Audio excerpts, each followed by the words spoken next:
हमारे साथ प्रदेश के उप मुख्यमंत्री और प्रदेश के गृह मंत्री विजय शर्मा हैं और हम बस्तर से इस वक्त सड़क मार्ग से जा रहे हैं। ऐसा कम ही होता है कि जब छत्तीसगढ़ में गृह मंत्री सड़क मार्ग से सफ़र करें। तो गृह मंत्री जी, आपने सड़क मार्ग से आना भी चुना और जाना भी चुना? नहीं, वजह कुछ नहीं है, इसका अभ्यास तो है और मैं सोचता हूँ कि आज काफ़ी लोगों से और बीच में मुलाकात हो जाती है, इसमें ये ज़्यादा अच्छा है। समय की कमी हो तो फिर वो हेलीकॉप्टर वाला रास्ता अलग होता है। तो बस्तर में ये धारणा रही है कि सड़कें सुरक्षित नहीं हैं, यहाँ कहीं भी सुरंग हो सकती है, कहीं भी रिस्क हो सकता है। कैसे इसको देखते हैं आप लोग और इसका कोई प्रभाव पड़ता है आप लोग तो लंबे समय से सुनते और देखते भी रहे होंगे। नहीं, मैंने इस आवाज़ से ज़्यादा बुलंद आवाज़ मेरे कानों में जो गूंजती है वो ये है कि बस्तर बहुत सुंदर है, बस्तर बहुत अच्छा है, बस्तर में लोग बहुत अच्छे हैं, बस्तर में बहुत अच्छी व्यवस्थाएं खड़ी हो सकती हैं। ये आवाज़ ज़्यादा बुलंद है। हम देख रहे हैं लंबे समय से कि छत्तीसगढ़ में जो गृह मंत्री का पद है वो बहुत चुनौतीपूर्ण रहता है, क्योंकि नक्सल समस्या की गूंज जो है देश ही नहीं विदेश तक होती है। तो ऐसे में आप लगातार बस्तर आ रहे हैं सिलसिलेवार, कैसे देखते हैं आप नक्सल समस्या?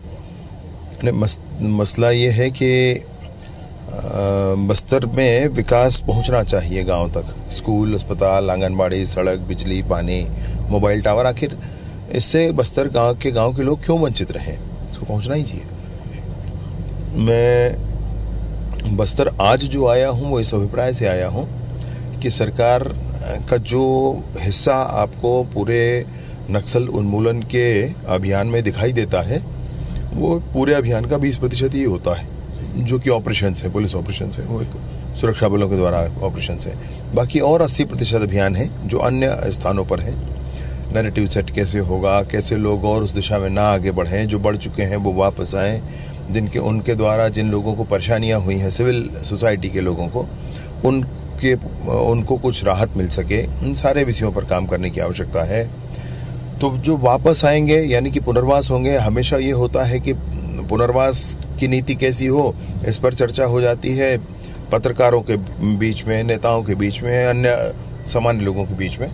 आज मैंने कोशिश की है कि उन लोगों के साथ मिलकर बैठकर बात करने की, जो अंदर, यहाँ अंदर कहते हैं, जो अंदर जाते हैं, नक्सली समूहों से चर्चा करते हैं और ये करते हैं, तो जो अंदर जाते हैं उन लोगों के माध्यम से नक्सलियों से ही, माओवादियों से ही पूछ लिया जाए कि पुनर्वास नीति में आप क्या चाहते हैं, तो उसको ही हम डाल दें ताकि पुनर्वास नीति उनके हिसाब का हो।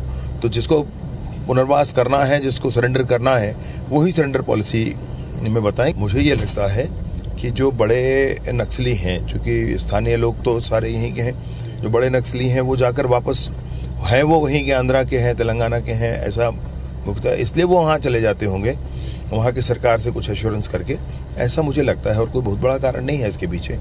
साथ ही साथ मुझे ये ज़रूर लगता है कि कहीं पर हो पुनर्वास हो, कहीं पर हो मुख्य धारा में वापस आएँ, शांति से जिएँ, देश समाज की सेवा करें। सेवा करने का, बातों को उठाने के और भी तरीके हैं, उन तरीकों पर काम करें। बंदूक की नली से आज तक अच्छी व्यवस्था नहीं निकली है और ना ही निकल सकती है। बंदूक की नली से जो व्यवस्था निकलती है वो बाद में फिर उसी बंदूक की नली पर विश्वास करती है, फिर अपने लोग मारे जाते हैं, घूमकर चक्र वहीं पहुंचता है। अमित शाह जी ने भी कहा था कि हम 2 साल की पूरी तैयारी में हैं। कांकेर की सभा में उन्होंने बात कही थी कि अगर ये सरेंडर करते हैं तो अच्छा, वरना एक ऑपरेशनल स्ट्रेटेजी या उनके खात्मे की एक बड़ी तैयारी पहले से की जा चुकी है, रणनीति तय है उसको लेकर। निस्संदेह केंद्रीय गृह मंत्री जी की इच्छा शक्ति बहुत बहुत मजबूत है और उनकी प्रेरणा से ही हम लोग काम कर रहे हैं। माननीय विष्णुदेव साय जी की सरकार का भी जो सोचना है इस दिशा में, उनकी बड़ी स्पष्टता है सारी बातों के लिए और हम लोग इसी पर काम कर रहे हैं। आप लोगों ने, आप पहले ऐसे गृह मंत्री होंगे छत्तीसगढ़ के जो इतना मुखर तरीके से शांति वार्ता की बात करते हैं, तो क्या केंद्र सरकार और राज्य सरकार दोनों का स्पष्ट मत है इन मुद्दों को लेकर कि बातचीत होनी चाहिए, आप सीधे संपर्क करें, बात कर सकते हैं? माओवादी कहते हैं कि नहीं, वातावरण नहीं बना रहे हैं आप। एकदम सबका स्पष्ट मानना है, खून खराबे से नहीं कुछ हो सकता है, हल नहीं निकलना चाहिए। वैसे वो हल जैसा भी नहीं लगता है और इसलिए बातचीत होनी चाहिए, बातचीत करके हल निकालना चाहिए। आप चाहते हैं बस्तर का विकास हो, सरकार चाहती है बस्तर का विकास हो। आप चाहते हैं कि जल जंगल जमीन पर स्थानीय आदिवासियों का हक हो, सरकार भी ये चाहती है।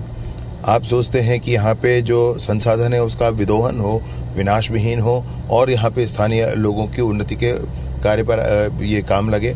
पूरे देश में डीएमएफ के माध्यम से उस चीज़ को सुनिश्चित किया गया है और अधिक किया जा सकता है, लेकिन चर्चा बातचीत के आधार पर निर्णय होगा। भाई गोली मारने से, ये करने से ऐसे थोड़ी ना होता है। जो नक्सल प्रभावित क्षेत्र है, नए कैंप की भी खुल रहे हैं, विरोध हो रहा है लगातार कई जगहों पर। दूसरी तरफ डिमांड की भी बात आती है कि माओवादियों की तरफ से जो विरोध हो रहा है, लेकिन गाँव की तरफ से लोगों से डिमांड आ रही है नए कैंप खोलने से। इससे फर्क पड़ रहा है नए कैंप खोलने के साथ साथ उन इलाकों में विकास के लिए क्या कर रहे हैं विजय शर्मा? नई सरकार बनने के बाद नई सरकार बनने के बाद 25 नए कैंप खुल चुके हैं अब तक, 30 और खुलने की प्लानिंग है। नए कैंप को खोला, कैंप मतलब सुरक्षा के कैंप नहीं है, ये विकास के कैंप है और इसलिए जनता मांग करती है अब कि हमारे यहाँ कैंप खोला जाए। कितने डिमांड हमारे पास है, यहाँ कैंप खोला जाए। और अब कैंप के आसपास के गांव में उन्नति के सारे मार्ग प्रशस्त करने हेतु नियत नैलानार ऐसी योजना भी सरकार ने बनाई है। कैसे आया इसका इरादा और आप लोगों ने क्या देखा कि नियत नैलानार नाम भी ये रखा आप लोगों ने चुन करके, तो फोकस है बस्तर के कुछ खास इलाकों पर इसको लेकर? नियत नैलानार मतलब आपका अच्छा गांव, गोंडी शब्द है।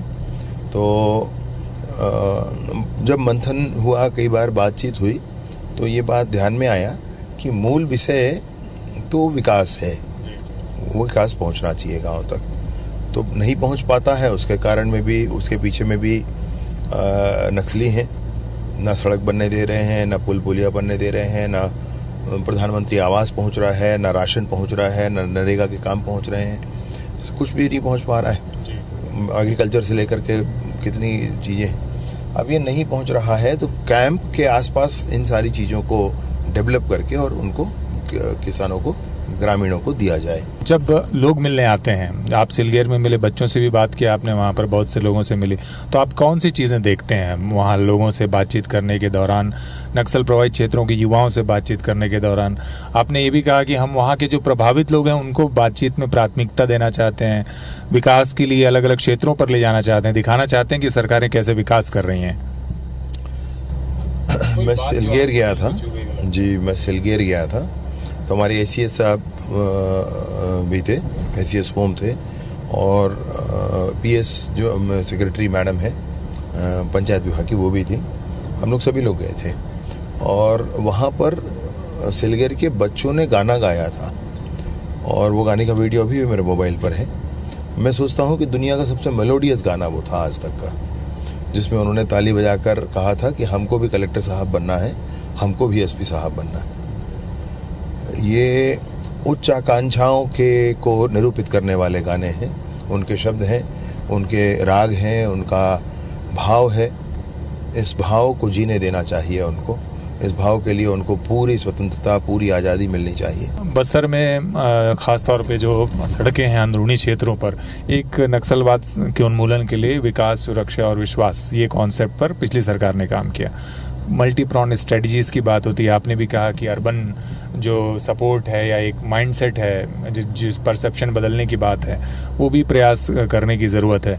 तो ये क्या परसेप्शन की भी प्रॉब्लम है? क्योंकि अब तो ऐसा लगता है कि भारतीय जनता पार्टी की सरकार आने के बाद से जो अर्बन नक्सल्स की बात होती थी या दूसरे जो पिछली सरकारों के समय में काफ़ी मुद्दे पर रहा है सारी चीज़ें, क्या इसको अभी भी आप चुनौती की तरह देख रहे हैं या इसकी वजह से परेशानी का सामना करना पड़ता है?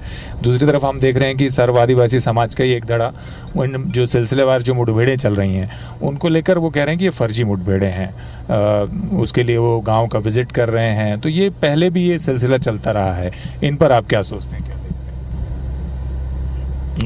भाजपा की सरकार आने के बाद भी अर्बन नक्सलिज्म है और जिस तरीके से नरेशन है समाज में बहुत सारे तबकों के बीच में और कोशिश की जाती है उसी बात को आगे बढ़ाने की, इसका भी अभी तक उतना ही बड़ा चैलेंज है। ये अभी तक उतना ही बड़ा चैलेंज है और हमारी सरकार ने, विष्णुदेव जी की सरकार ने तो उसको और गंभीरता से लिया है। तो ये और बड़ा चैलेंज अब हमको दिखता है, क्योंकि अगर नक्सलिज्म को ख़त्म करना है, उसका उन्मूलन होना है, तो इन विषयों पर बहुत ज़्यादा ध्यान देने की पहली आवश्यकता है। रही बात फर्जी मुठभेड़ आदि आदि की बात कहने की, तो जो हुआ है मुठभेड़ उसमें उन लोगों के रिकॉर्ड हैं पुराने रिकॉर्ड हैं।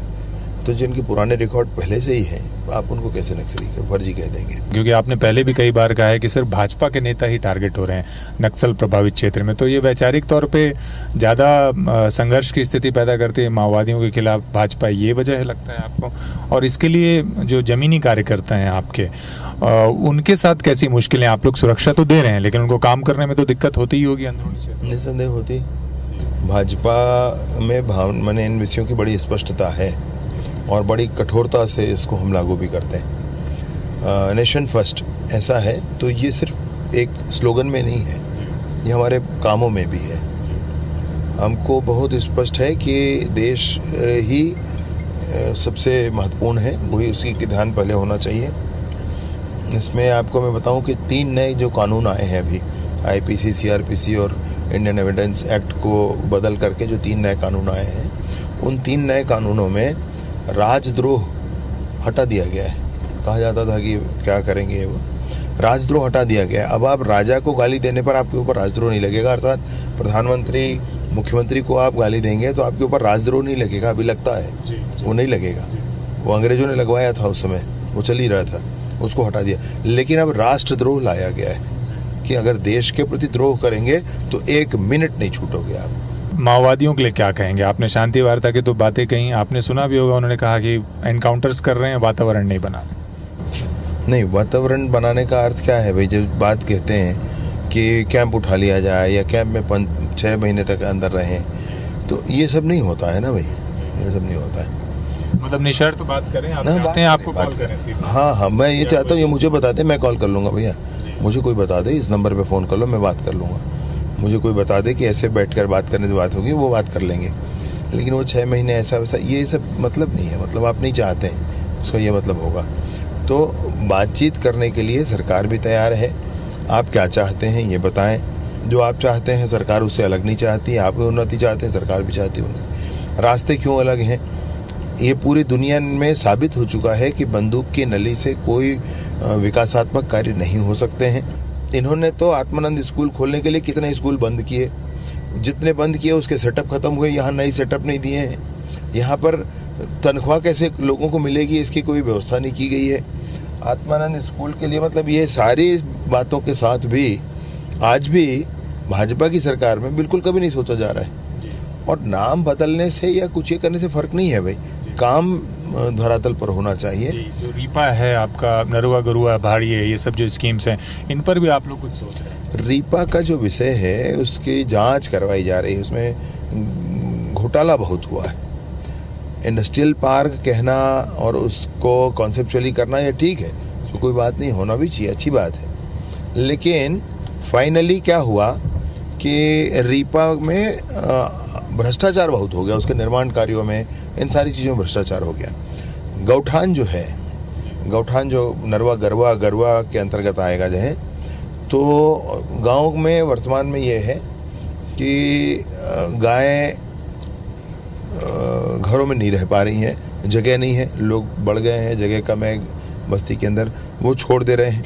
वो गौठान में भी नहीं रह रही हैं, मतलब गांव के गौठान में जो गाय हैं वो गांव के खेत में भी पहुंच जाते हैं और गांव से लगे हुए सड़क पर भी पहुंचते हैं। तो समस्या बरकरार है, समस्या का कोई निदान नहीं हुआ। अब इस समस्या के निदान के लिए कुछ चर्चा हमारी सरकार की है, तो माननीय विष्णु सहाय जी के ध्यान में भी मैं विषय लाया था। तो फिर अब देखिए कालांतर में इसमें कुछ आपको काम सामने दिखेगा।